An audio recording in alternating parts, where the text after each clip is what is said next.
In this fight against Elias, do you feel like the pressure kind of on coming in here on a 2-fight skid?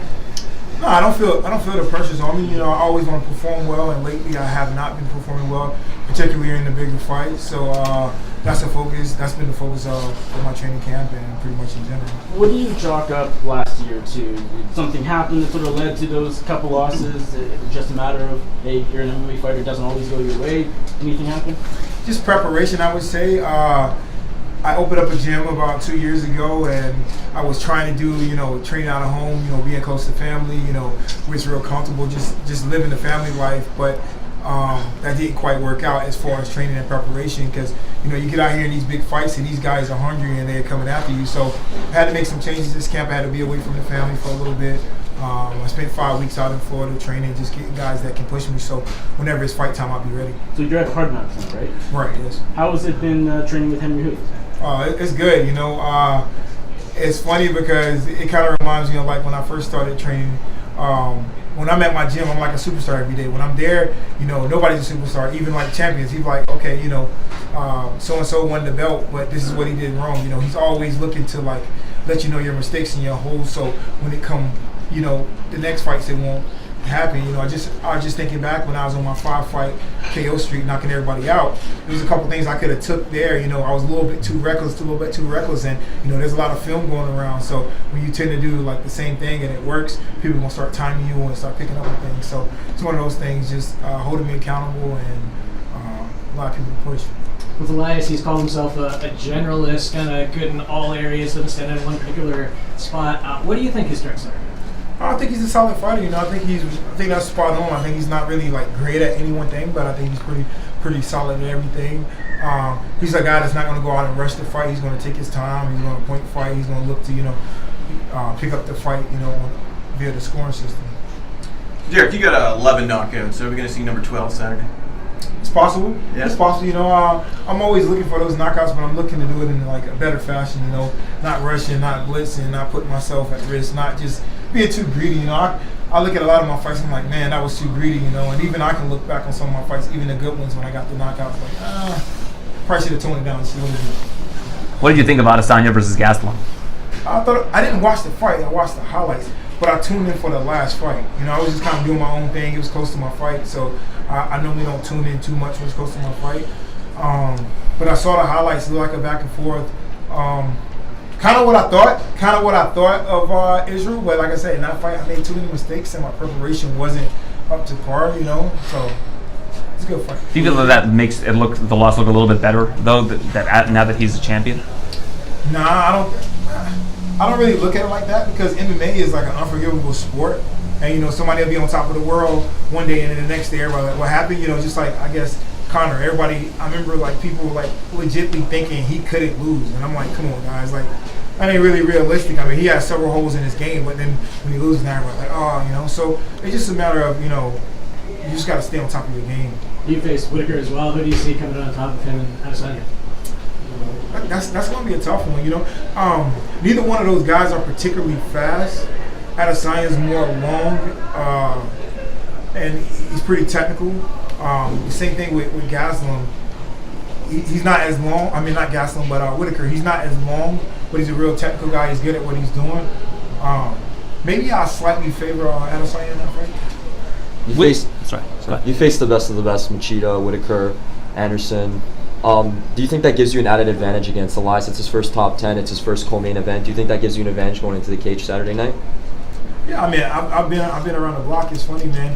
Guys don't fight who I fight. You know, I came in and sometimes I'm like, hey, I want to fight everybody. Somebody say something to me, I'm like, all right, cool, we're gonna fight. You know, and so that's just always been my mentality. Where you have a lot of guys in the division that ducking each other, pulling out, or making excuses, and then, you know, normally they rebook the fights whenever somebody get injured or try to find a way, but those fights never really get rebooked. So whenever people ask me about who I'm gonna fight next, my answer going forward is always going to be, you know, I'm going to let some of these guys fight each other, you know, and I'm just going to sit back and, you know, train and keep getting better.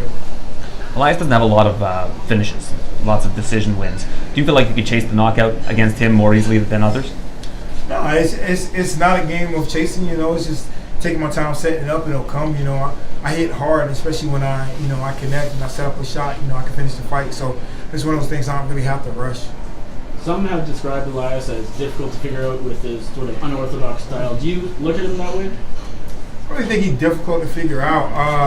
I just think he's going to move, and he's okay with winning a decision and winning a point fight. He's not going to really put himself at risk too much. I think I heard a couple of statements. He said he's content with his life. So I'm thinking, he's happy where he's at. Everybody's always looking for that next opportunity. But like I said, I know he's okay with getting a decision. So if you chase a guy like that, then you're going to play into his game. Then you make him a knockout artist after that. So it's just about preparing and approaching the fight the right way. You see a lot of these guys like Anthony Smith, Rockhold, they're all moving up to 205. Is that something that interests you in the future? They're having success there. It's funny. I don't know. I always think, I'm like, man, I probably should do that a long time ago. I think everybody is getting away from cutting a lot of weight. I think that's probably the smartest way, and you feel better. But I don't know. We'll see. We'll see. Do you cut a lot of weight? I don't cut too much weight. Depends what you call a lot of weight. What are you weighing right now? Oh, I'm close right now. Funny enough, this has been like one of my better weight cuts. I just been doing things differently. Had a good training camp, trying to find different ways to cut weight. So this is probably one of the easier weight cuts. It's like the lowest I've been at this point in time. So it just kind of all ties together with this change in camp, maybe holding your diet a little closer, being a little more strict with it, and it's just all coming together in that sense, right? Yeah, it's like there's professional. They got a lot of doctors in the gym, where it's chiropractors, where it's like nutritionists, even the doctors as far as like the strength and conditioning coaches, So everybody's in tune. You're doing a VO2 max. Guys are working on the weight cut. The institute, they have a good program going where they helping guys out with the hydration and the cut during the week. So there's a lot of good things going on and science behind the weight cut. So it makes it a lot easier. Do you see that being your long-term home down there in Florida, or is it going to depend on the results of the fights, those kind of things, or win or lose, do you see yourself being back there for the next camp? Yeah, absolutely. I see myself being back there. Those guys give me the push, and I feel ready. Going into the fight. From my previous fights, where I didn't feel quite as ready, just being that I didn't have enough MMA bodies in front of me. The sparring partners don't give me a different looks and just bring that pressure. You mentioned some fighters are moving away from really big weight cuts. Why do you think that is? Because it's tough to like rehydrate and perform well. Look at a lot of studies and a lot of like endurance athletes, and which we are. You got to put your body to the max when you're out there fighting. A lot of guys aren't recovering, and you can't dehydrate yourself, a day before you're about to compete and go 100%. Hey Derek, I've had a number of fighters tell me about how things like dance and gymnastics have carried over into the MMA in unorthodox ways.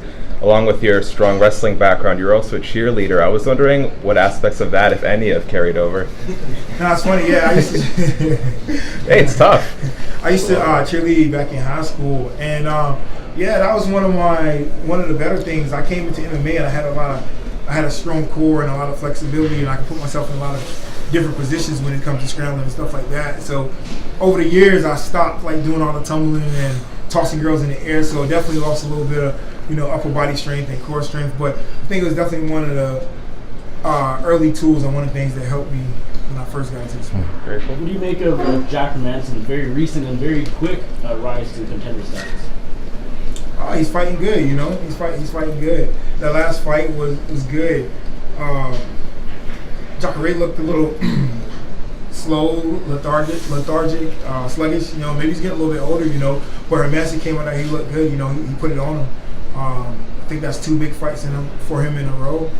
So he's definitely a guy to keep your eye on. Derek, how are you enjoying Ottawa so far? It's nice, other than the cold weather. Ottawa's nice, man. I went down the street and took a picture in front of the big Ottawa sign. So it's definitely nice. They got some buildings that look like castles. So yeah, sure. I always believe you learn more from your losses than your victories. You talked a little bit about this. When you go back and you look at the Adesanya fight, what are some of the specific things that you look at and you think, okay, this is specifically things that I needed to work on? Well, I guess it's like sometimes I get in the way of my own self. Like I know by far I'm a better grappler than him. So going into my previous fight, I'm like, okay, I made mistakes. I just got too greedy with the hands. I'm just head hunting, trying to knock people out. So I said, in this fight, I'm not going to do that. I'm going to wrestle. and I'm just shooting without any setups of the hands, and I shoot in one time, and he catches me with a knee, and that's what set everything off. You know, I was a little dazed, and then he gets up, and I'm like, come on, let's fight. You know, like, but it's a certain point in the fight. You know, if you get a little dazed, probably back off a little bit, but that's just the thing. You know, just having a good game plan, good preparation. Thank you.